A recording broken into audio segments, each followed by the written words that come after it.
So I've dropped the majority of the sound off for this video so I can talk you through the process of threading our first piece of steel conduit. For me, I want to cut mine at 750mm long before starting that threading process. I'm going to insert the conduit into the conduit bending machine inside of the round jaw vise. Remember, we can't use the square jaw vise around the workshop when working with conduit because it will flatten it. You notice I'm at a slight upward angle here as well, so I'm going to be working on the top section here as we look at it on the screen on the left hand side and not the lower right hand side. So as I pull back, you can clearly see I'm going to be working on this side and not the bottom side. I take my hacksaw with a minimum TPI of 24, but preferably 32, and preferably a high-speed steel hacksaw blade.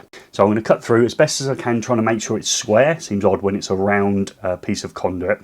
So I'm going to cut through it, making sure I keep my hand out the way once I've got a nice groove, that I don't slip onto my hand.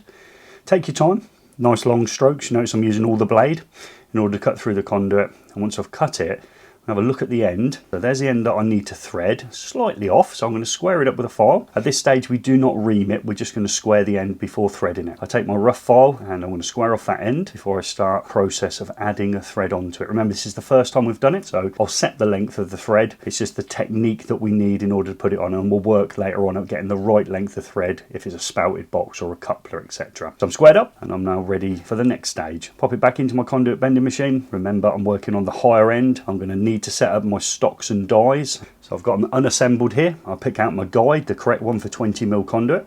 I undo the nuts on the body, put them to one side, insert my 20mm guide. You notice there's another one in the box, that's for 25mm conduit. I pick out my die. Again, this is a 20mm die. You notice there's two little recesses in it. They need to point upwards because my nuts are going to sit inside of those. So look, I locate that there. So the nuts, when I screw them down, can hold that 20mm die in place. These don't need to be really, really tight. They just need to be hand firm. Spin them on so there's no grips or anything at this stage to lock them off. Just make sure they're nicely firmly into position. And then I need to put the handles to complete my stocks and die. So on go the handles.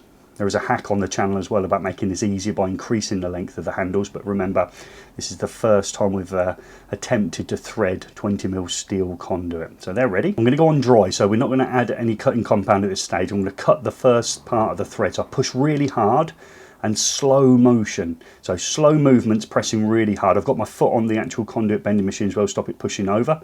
You notice it's gripped now, I can't pull it off.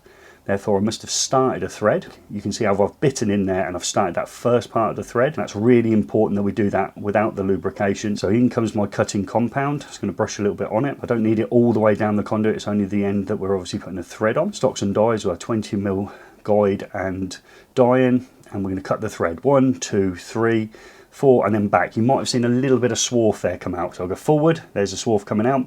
And then back. That backward motion helps you clear the swarf out.